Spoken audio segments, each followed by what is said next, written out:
Excuse me, ma'am. Sorry for bothering you. Actually, I'm a street photographer. I go near random people and ask some photos to post in my Instagram.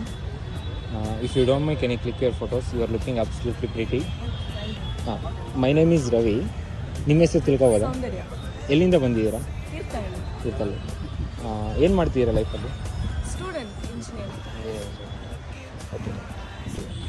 ಇಲ್ಲೆಲ್ಲಾದರೂ police station ಇದೆಯಾ?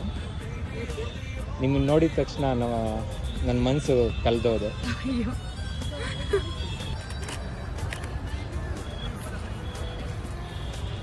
Photos ನೋಡಿ. Wow, that's so pretty.